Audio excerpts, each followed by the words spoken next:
Halo pemirsa, berjumpa dengan saya Margareta Angelina dalam Rumah Demokrasi edisi 2 Desember 2015. Berbagai peristiwa aksi teror dilakukan oleh kelompok berpaham kekerasan terjadi di mana-mana. Ini membuktikan bahwa gerakan ekstremisme dan terorisme meluas ke berbagai wilayah di dunia dan merupakan tantangan besar bagi seluruh warga dunia untuk menyikapi bersama dengan tindakan konkret. Hari ini Rumah Demokrasi akan membahas dan mendiskusikannya bersama narasumber kita hari ini yaitu Bapak Tangguh Haril selaku dosen Hubungan Internasional BINUS University. Halo Pak Tangguh, apa kabarnya Pak? Baik, terima kasih. Pak, boleh memperkenalkan dirinya sedikit kepada pemirsa Pak? Ya, nama saya Tangguh Hairil. Saya bergabung dengan BINUS University sebagai dosen Hubungan Internasional dari 2014 awal.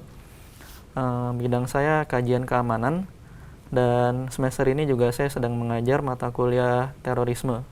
Baik Pak, nah tepat sekali karena hari ini juga kita akan membahas mengenai terorisme dan secara luasnya membicarakan mengenai berantas terorisme melalui kerjasama internasional Pak. Nah, bicara mengenai terorisme Pak, sebenarnya apa sih Pak yang dikategorikan dalam kata terorisme sendiri? Yang pertama, terorisme itu adalah satu bentuk kekerasan politik ya. Jadi ada beberapa unsur yang harus terpenuhi kalau kita ingin mengkategorikan satu peristiwa itu sebagai terorisme. Yang pertama kekerasan, violence, oke. Yang kedua adalah dia punya motif politik. Gitu.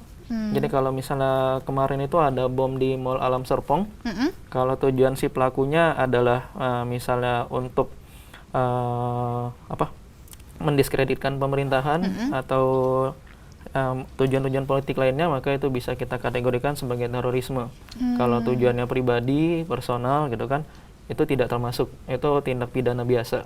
Oke. Gitu. Kemudian juga terorisme ini biasanya juga dilakukan sama kelompok-kelompok yang pihak-pihak yang punya tuntutan, punya keluhan atau kita sebut grievance yang tidak bisa diekspresikan secara damai. Atau sudah dilakukan ekspresi protes secara damai tapi tidak mengubah keadaan. Oke. Ada kategori lainnya apa mungkin? Dan terorisme juga biasanya dilakukan sebagai sesuatu yang mirip sesuatu yang teatrikal. Teatrikal. Iya, jadi pemilihan targetnya simbolik gitu ya. Biasanya kalau dia motivasinya politik, misalnya dia ingin mendiskreditkan pemerintahan, maka dia akan mentarget bangunan-bangunan pemerintahan. Kalau terorismenya bermotivasi agama, misalnya dia akan mentarget misalnya rumah ibadah atau tempat-tempat simbolik agama lainnya gitu. Oke, baik Pak. Nah, kalau misalnya bicara tentang terorisme sendiri, belakangan ini mungkin dalam beberapa tahun belakangan ini kegiatan aksi ini tuh semakin booming ya Pak, terjadi di berbagai wilayah di negara-negara dunia. Nah, kalau Bapak melihat hal ini, apakah pendapat Bapak sendiri Pak? Memang kalau para pengkaji terorisme juga melihat ada sesuatu yang disebut sebagai terorisme baru atau new terrorism. Gitu. Terorisme yang sekarang ini skalanya semakin meningkat, tujuannya juga menciptakan korban yang jauh lebih banyak daripada terorisme sebelumnya. Gitu. Dan juga motivasinya bukan motivasi yang limited atau terbatas. Gitu. Motivasinya lebih unlimited dan sulit untuk dinegosiasikan gitu. Misalnya motivasi religius gitu kan, yang menganggap bahwa mereka harus melakukan aksi-aksi ini karena perintah agama, jihad dan lain sebagainya, itu kan sudah tidak bisa dinegosiasikan kan. Berbeda sama terorisme bermotivasi separatisme yang mungkin bisa dinegosiasikan dengan pemerintah melalui pemberian otonomi dan lain sebagainya gitu.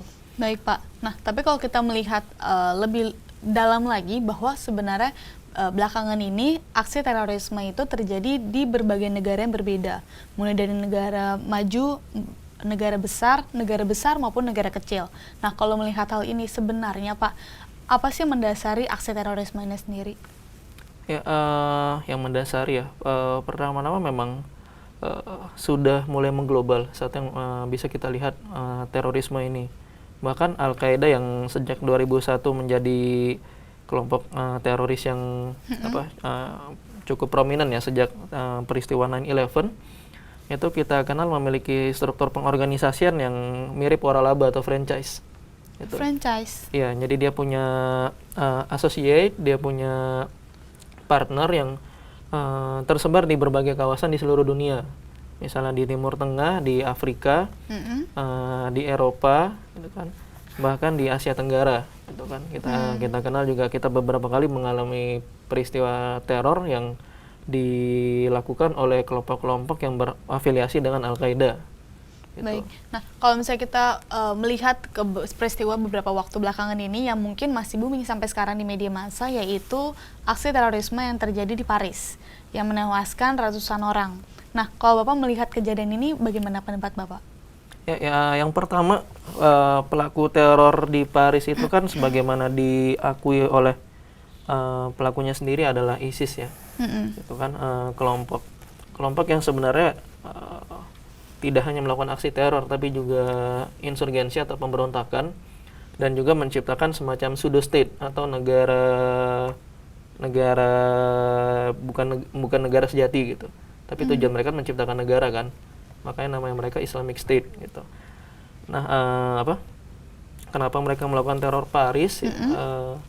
Sebelumnya sebelum teror Paris ini sebenarnya mereka itu sudah memberikan peringatan, warning, karena sebelum aksi teror Paris itu sendiri kan Perancis sendiri sudah terlibat dalam pengeboman udara di wilayah Suriah, gitu, tergabung sama koalisi multinasional bersama Amerika Serikat dan negara-negara Barat lainnya, gitu.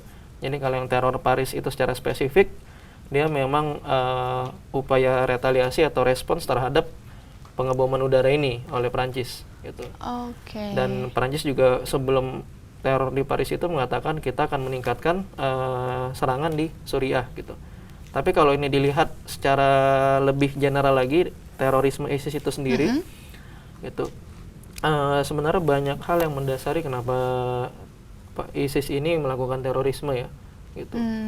Kalau secara teoritis sendiri, pelaku-pelaku teror itu melakukan terorisme motivasinya bisa karena masalah ekonomi dan masalah politik, gitu. Sehingga kalau kita bicara tentang aksi terorisme yang terjadi di Paris beberapa waktu belakangan ini, apakah itu bisa dikategorikan sebagai aksi teror yang bermotif balas dendam, Pak, atas apa yang dilakukan oleh Paris sebelumnya?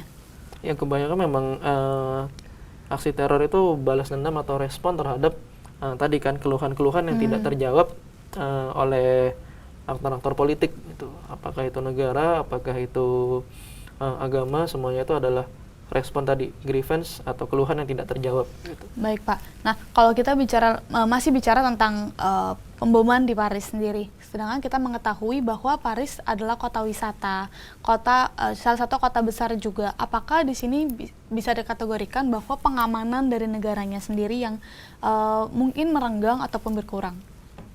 Ya, masalah pengamanan, saya pikir agak aneh kalau pengamanan di Paris itu berkurang ya pada akhir 2015 ini, karena pada awal tahun sendiri kita juga tahu Paris baru saja diserang kan, di kantor surat kabar Charlie Hebdo kalau nggak salah kan. Betul. Nah, jadi sewajarnya sih pengamanan di Paris sudah diperketat sejak saat itu. Tapi kalau dari sumber yang saya baca, memang pada peristiwa Paris ini ada terjadi sesuatu yang disebabkan kegagalan intelijen. Kegagalan intelijen maksudnya? Sebenarnya polisi Paris itu sudah memperoleh early warning bahwa ada upaya-upaya untuk melakukan penetrasi ke Paris oleh kelompok-kelompok tertentu. Hanya saja ada kegagalan untuk melakukan sharing informasi intelijen ini dengan pihak-pihak aktor keamanan lainnya di Perancis. Sehingga informasi itu mengendap, tidak direspons pada waktunya, dan para pelaku teror ini berhasil melakukan aksinya di Paris itu. Baik, Pak. Nah, setelah ini kita akan berbincang masih lebih jauh lagi mengenai terorisme, makanya pemirsa jangan kemana-mana, tetap di Rumah Demokrasi.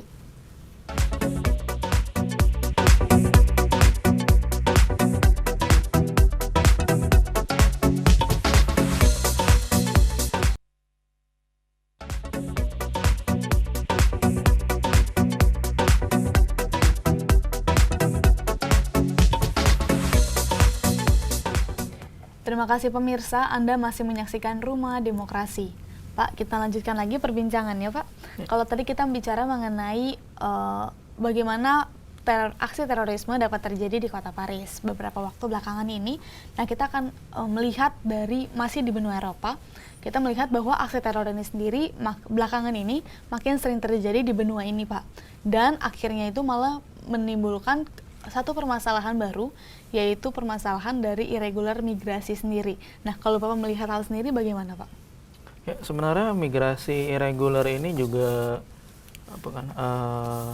kalau kita bicara spesifik masalah pengungsi Syria ya, kalau di Eropa ini, itu kan adalah mereka yang juga mengungsi dari negaranya karena efek dari perang sipil di Suriah, gitu, yang juga merupakan efek dari kampanye ISIS di situ. Selain dari ada juga perang sipil antara pemerintahan Presiden Bashar Assad melawan kelompok Free Syrian Army, kelompok pemberontak, gitu.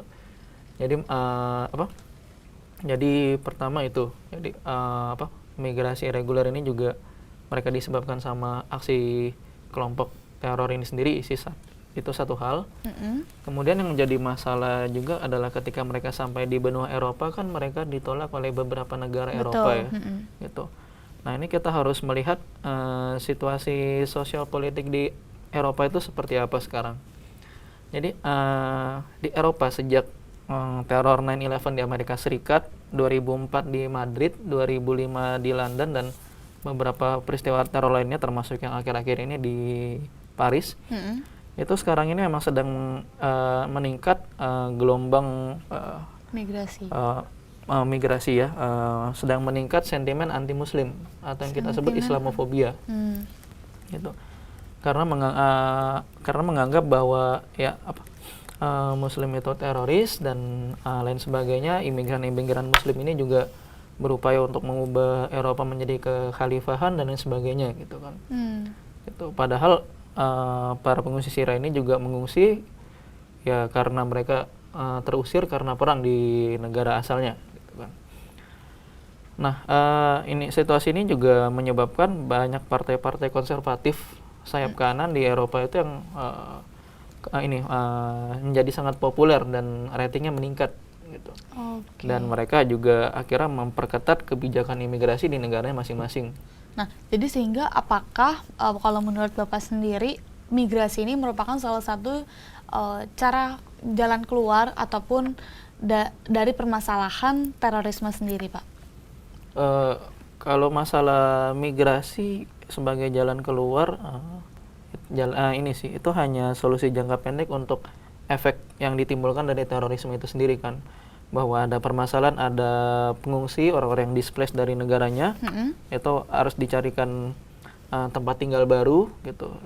Itu benar, tapi untuk masalah ini kan yang perlu diselesaikan adalah bagaimana membuat negara-negara ini komitmen untuk bisa menampung para pengungsi ini, gitu kan, tidak menolak. Dan yang kedua adalah sampai kapan, karena negara-negara ini kan tidak bisa sampai selamanya menampung para imigran ini. Betul, Pak. Tapi kalau migrasi sendiri apakah dapat mengurangi kemungkinan terjadinya aksi terorisme di satu negara, Pak?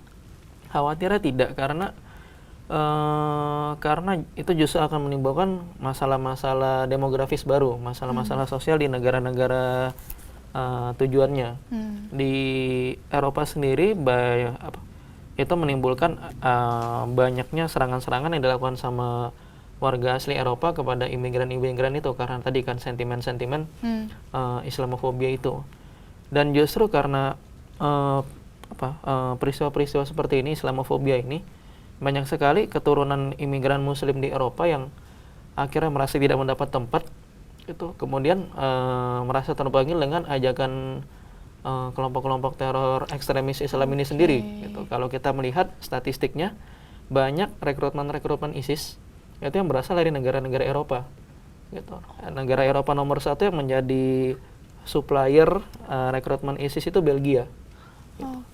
Nah baik, Pak. Nah, sehubungan dengan ISIS dan sentimen anti-Muslim ini, Pak, apakah dari negara sendiri sudah memiliki satu rencana atau tindak lanjut dari permasalahan ini, Pak? Yang pasti respons negara itu bisa kita kategorikan beberapa respons ya. Ada respons garis keras atau hardline yang itu bisa melalui penegakan hukum oleh polisi dan peradilan, juga respons model perang yang dilakukan oleh tentara, dan juga respons lunak atau softline. Respons ini lebih ditujukan pada bagaimana agar masalah-masalah yang memberikan motivasi bagi para pelaku teror ini menjadi terradikalisasi, menjadi melakukan terorisme itu, agar masalah-masalah itu dibahas dan diadres, diselesaikan gitu. Juga bagaimana agar para pelaku teror yang sudah menjadi ekstremis radikal ini bisa dideradikalisasi. Jadi paham-paham radikalnya itu bisa digantikan sama paham-paham yang lebih moderat, paham-paham yang lebih damai. Baik, nah kalau kita melihat dalam situasi nyatanya Pak, realitanya, apakah negara-negara ini sudah memiliki rencana konkretnya Pak? Karena kan kalau dilihat tadi bahwa ISIS melakukan rekrutmen banyak, dan kalau sekarang saja sudah menimbulkan banyak masalah, bagaimana kalau masanya semakin banyak lagi? Apakah dari negara sendiri sudah memiliki rencana konkret Pak? Kalau dilihat dari situasinya sekarang. Negaranya negara mana? Negara-negara di dunia dan khususnya Eropa. Kalau Eropa saya melihat memang masih stuck pada masalah sentimen masyarakatnya itu sendiri. Kan pemerintah kan pasti akan merespons apa yang populer di publik gitu kan, karena mereka juga vote seeking, mereka mencari agar dipilih kembali di periode berikutnya gitu. Dan yang sedang marak di Eropa adalah sentimen Islamofobia tadi, itu seperti itu. Jadi kedepannya mungkin memang agak sulit, kecuali kalangan Islam sendiri yang ada di negara-negara Eropa ini bisa melakukan counter discourse atau wacana pembalik bahwa Islam itu bukanlah agama yang mendorong terjadinya terorisme gitu kan. Islam itu bukan agama yang radikal atau cinta kekerasan gitu. Islam itu cinta damai, dan mereka juga harus bisa membuktikan itu di negara-negara itu sendiri melalui tindakan. Sehingga ada dua arah ya Pak ya, nggak hanya dituduh ini, tapi juga ada pembuktian bahwa Islam itu tidak seperti ini gitu. Iya. Nah, kalau kita bicara tadi masih tentang ISIS nih Pak, tadi Bapak mengatakan bahwa ada rekrutmen sendiri. Apakah ada kualifikasi Pak, ada requirement sendiri bahwa untuk menjadi anggota ISIS harus bagaimana? Dan bagaimana cara mereka untuk merekrutnya Pak? Cara mereka untuk merekrutnya sekarang ini sudah cukup banyak dan masif ya. Terutama dengan sekarang ini kita sudah masuk era informasi, teknologi informasi dan komunikasi itu sangat mudah diakses dan mudah digunakan juga gitu. Ya, ISIS melakukan rekrutmen lewat berbagai macam, bahkan media sosial, kemudian juga YouTube, dan majalah sendiri. Kalau mau sebenarnya kita bisa mendownload majalah-majalah yang dipublikasi ISIS itu sendiri. Gitu. Ya?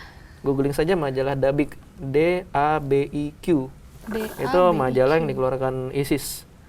Tapi isinya mirip-mirip kayak majalah-majalah lifestyle gitu, populer, tapi bukan profil selebritas atau profil artis. Di dalamnya itu profil-profil jihadis gitu kan. Dia yang syahid dalam aksi teror di sini. Dia yang berpidato tentang berpidato tentang target-target yang akan diserang berikutnya gitu. Itu ada gitu. Okay. Dan mereka menyebarkan paham lewat tadi itu majalah, melalui website dan blog-blog, dan juga media sosial dan media-media chatting. Baik Pak, nah kalau tadi kan itu dikatakan lewat media sosial, berarti sebenarnya ini tuh bersifat terbuka ya Pak, udah bukan diam-diam ataupun underground, tapi sudah bersifat terbuka. Apakah ada tindak lanjut atau rencana pengembangan Pak dari negara-negara, khususnya negara-negara di Eropa untuk menghadapi ISIS ini sendiri Pak? Ya, yang pertama tadi respons secara militernya sudah jelas ya, sudah terlihat ya, melakukan kampanye pengeboman di wilayah Suriah itu sudah dilakukan oleh Amerika Serikat, Inggris, Prancis, ya, negara-negara Eropa lainnya, Turki, bahkan Rusia. Walaupun Rusia punya motivasi yang berbeda dari negara-negara Barat ini gitu kan.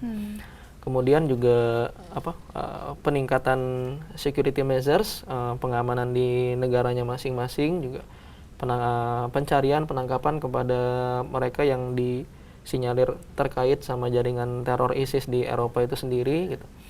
Yang jadi masalah adalah deradikalisasinya itu baru akan berjalan kalau uh, pemerintah maupun kalangannya muslimnya sendiri bisa meyakinkan masyarakat bahwa ya ini Islam itu bukan teroris gitu. Jadi kembali lagi harus diyakinkan ya Pak ya.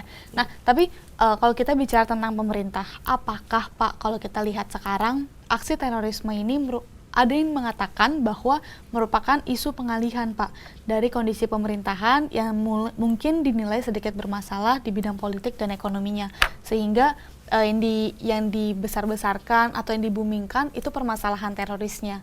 Seperti itu. Tapi jangan jawab dulu Pak, karena setelah ini akan kita bahas lebih lanjut. Jangan kemana-mana pemirsa, tetap di Rumah Demokrasi.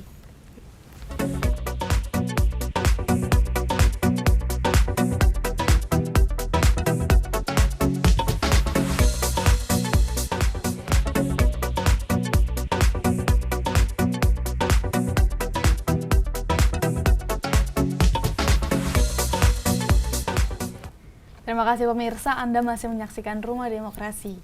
Pak, kita lanjutkan lagi Pak dengan pertanyaan yang terakhir adalah apakah sebenarnya isu terorisme ini merupakan pengalihan isu dari pemerintahan setempat mengenai situasi politik, ekonomi, sosial, dan budayanya Pak?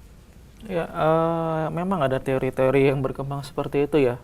Dulu waktu 9/11 juga Amerika Serikat dituding melakukan konspirasi itu untuk menjustifikasi mereka menyerang Afghanistan dan Irak juga untuk mengalihkan perhatian masyarakat dari beberapa isu domestik gitu. Sekarang ini Perancis juga dituding melakukan hal seperti itu karena ingin meningkatkan serangan-serangan di Suriah gitu.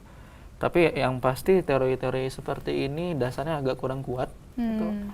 Karena bahkan tindakan yang terjadi di Paris itu sendiri diklaim sama ISIS merupakan tanggung jawab mereka. Gitu. Berarti kan sudah jelas pelakunya ya ISIS, bukan dari Perancis sendiri gitu. Oke, nah kalau misalnya kita melihat ke negara kita sendiri Pak, negara Indonesia, apakah aksi terorisme ini juga sudah terlihat cukup besar di Indonesia Pak? Sekarang ini masih hidup ya, kita tahu di Poso ada Deng Poso dan di beberapa tempat juga masih ada ancaman terorisme, tapi memang tidak seintens ketika tahun 2000-an, 2004 sampai 2006 lalu gitu, ketika ada bom Bali 1-2, bom JW Marriott gitu kan, bom kedutaan Amerika Serikat dan bom di berbagai tempat ya seperti itu. Tapi tetap saja kita tidak boleh menurunkan kewaspadaan gitu. Karena begitu kita melakukan kewaspadaan, tingkat kerawanan kita akan meningkat dan itu menjadi celah yang akan bisa ditarget oleh kelompok teroris itu sendiri.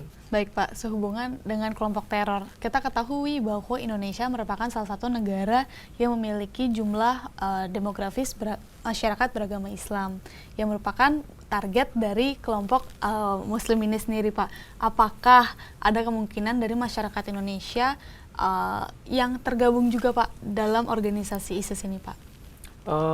Ada memang, dan itu sudah ditemukan oleh polisi sendiri, oleh Polri gitu kan. Karena memang ada aliran-aliran dana dari luar negeri yang masuk ke Indonesia, ada juga aliran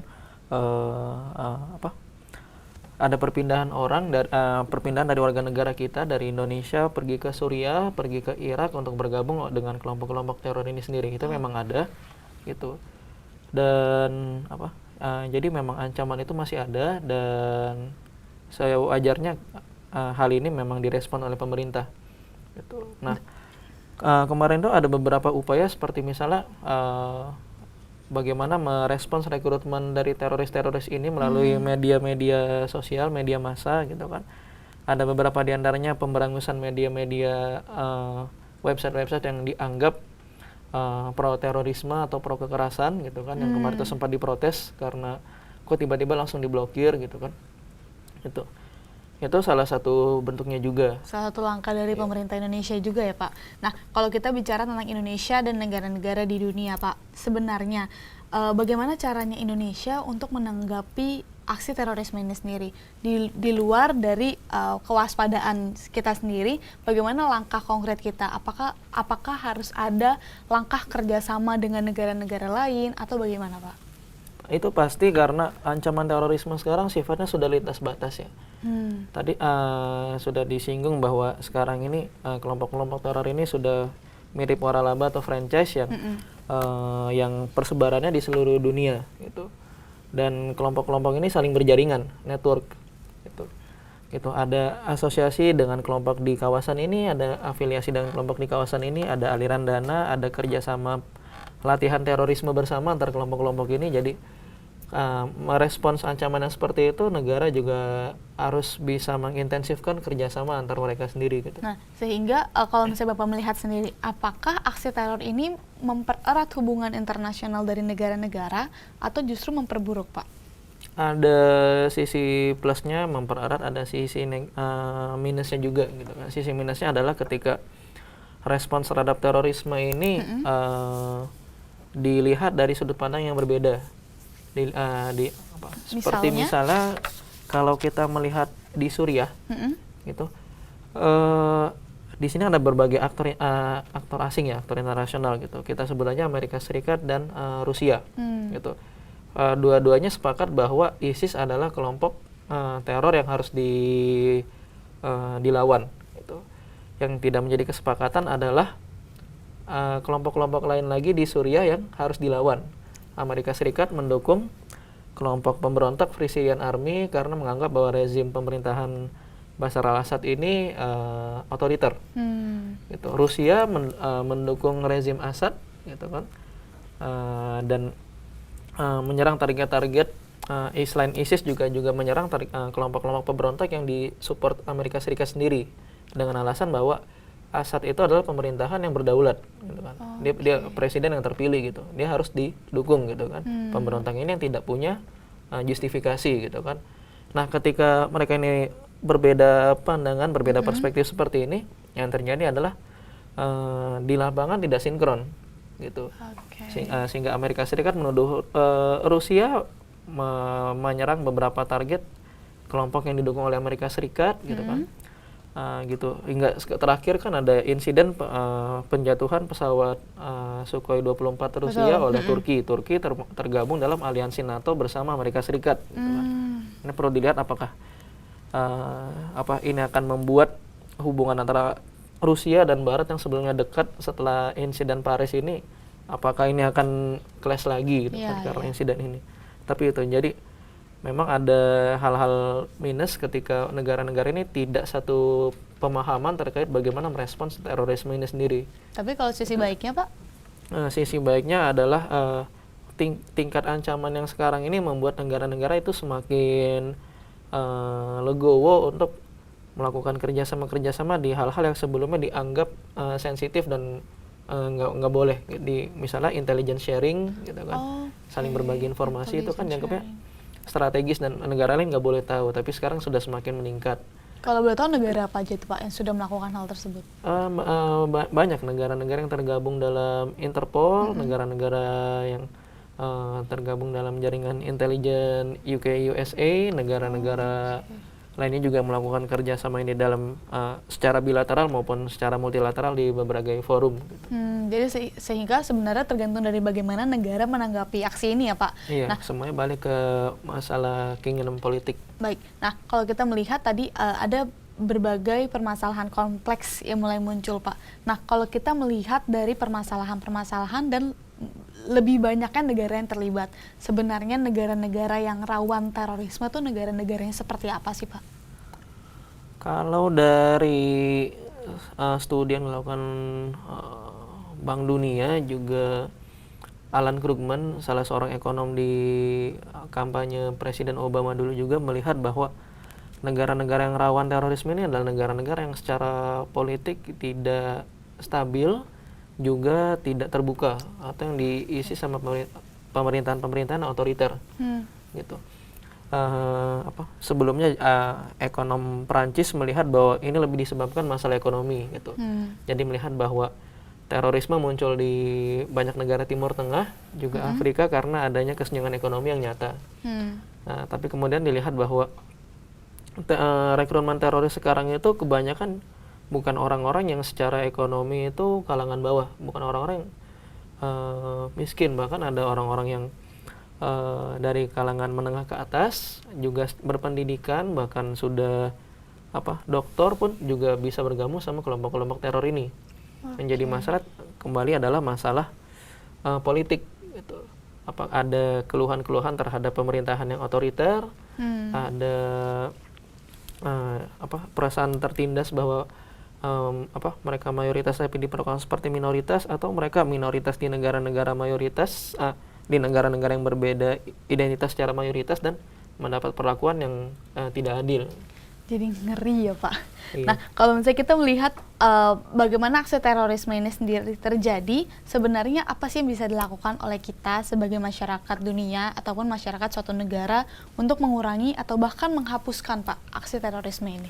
Nah, pasti kita tidak bisa bergabung dalam pendekatan-pendekatan yang hardline tadi ya, karena kita bukan tentara, bukan polisi gitu kan. Yang kita bisa ikut adalah dalam pendekatan-pendekatan softline ini, soft approach ini.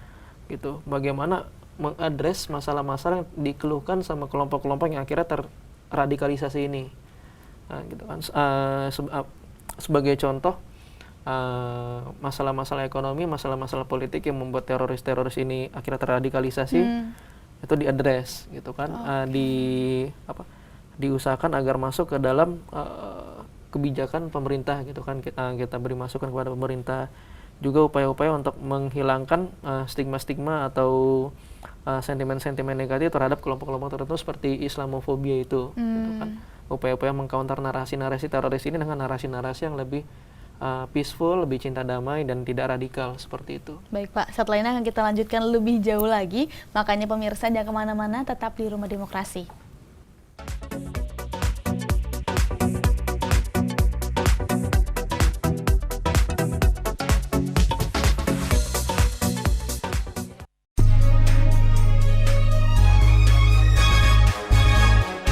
Live from our studio, Jurnal 19 serves the latest and trusted news that will accompany viewers during the day.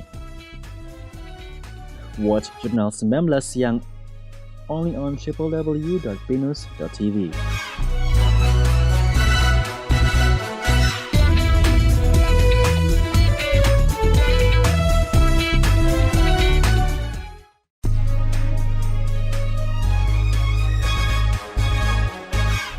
Jurnal 19 presents a variety of updated information to fulfill our audience's needs. Get latest update live from our studio on Jurnal 19 only on www.binus.tv.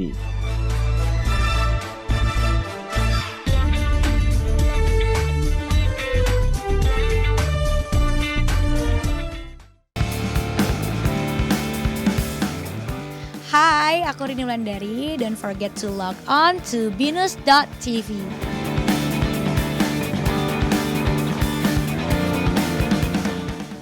Hey, I'm Kenny Lattimore, and don't forget to log on to bnews.tv.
Aduh, bete banget deh. Aha, waktunya melihat www.binus.tv. Wow, banyak sekali halaman yang bisa dikunjungin. Ini ini ada streaming TV-nya, video-video, akses pintas. Ada halaman beritanya juga loh. Oh, ini ada halaman program-programnya. Ih, asik banget. Jadwal program-programnya bisa dilihat dari sini nih. Nah, ini laman presenter berita dan hiburan. Wow, ada laman galeri foto juga nih. Jangan lupa, ada halaman profil Binus TV. Ih, di sini juga ternyata bisa nonton live streaming event. Keren! Binus TV bener-bener deh diversely you.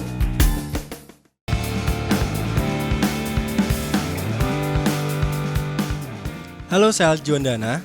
Logon terus di www.binus.tv.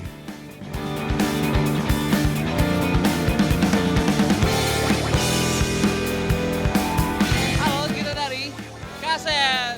Logon terus di www.binus.tv. Thank you.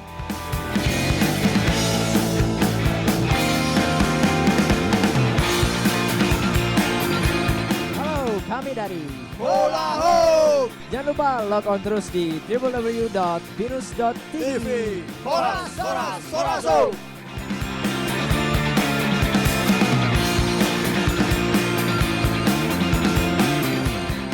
Kami dari Scholar, log on to www.binus.tv.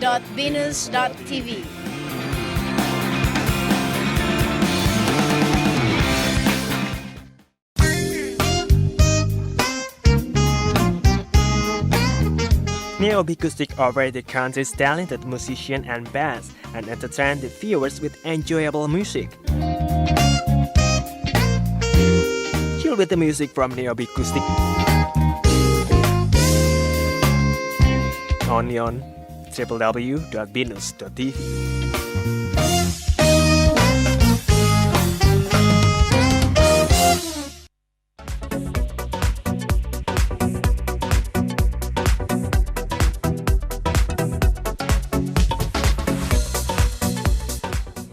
Terima kasih pemirsa, Anda masih menyaksikan Rumah Demokrasi.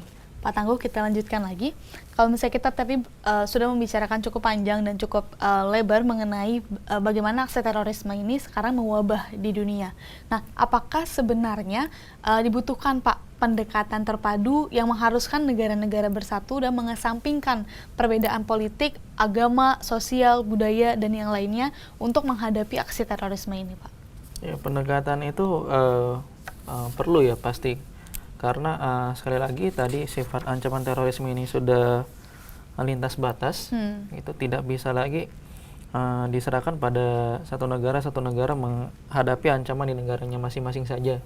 Itu kerjasama ini bisa dilakukan dalam bentuk-bentuk seperti intelligence sharing gitu kan, atau pembagian informasi intelijen gitu kan, training bersama gitu kan, penguatan institusi atau kelembagaan gitu kan, seperti yang dilakukan Amerika Serikat melalui program anti terorisme trainingnya ATT, itu yang dulu memberikan funding kepada Polri kita untuk membentuk Densus 88 gitu, dan berbagai bentuk lainnya sih seperti itu. Dan juga tadi disinggung masalah perbedaan politik, itu juga yang sangat penting untuk di-address ya, karena selama ini juga perbedaan politik ini yang paling menjadi kendala bagi upaya-upaya kontra terorisme terpadu yang ini menyebabkan upaya-upaya ini tidak terlalu berhasil selama ini. Oke Pak, nah sebenarnya harus seperti apa sih Pak hubungan antar negara atau komunikasi antar negara yang khususnya harus Indonesia jalankan untuk menghadapi aksi terorisme ini Pak?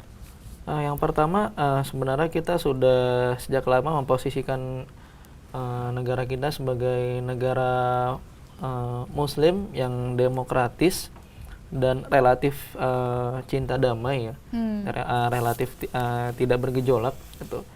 Dan itu selama ini kita jadikan bagian dari bagian dari framing identitas kita di masyarakat internasional seperti itu. Nah, itu yang diharapkan kita bisa terus lakukan, bahwa kita juga bisa menjadi staple bagi negara-negara Barat itu melihat bahwa ini kita contoh negara yang Muslim dan cinta damai, tidak melakukan kekerasan gitu. Nah untuk itu juga kita harus bisa menunjukkan bahwa upaya-upaya kita melakukan deradikalisasi di dalam negeri, mencegah rekrutmen teroris itu dan juga terutama yang pergi ke Irak, Suriah dan negara Timur Tengah lainnya bisa kita tangani juga, bisa kita atasi. Baik Pak, nah sampailah kita pada akhir segmen kita Pak, tapi sebelum kita mengakhirinya sebenarnya ada nggak sih Pak harapan-harapan yang sebenarnya harus dilakukan, harapan-harapan dari Bapak sendiri yang harus dilakukan oleh khususnya masyarakat Indonesia secara konkret untuk menghadapi aksi terorisme ini Pak?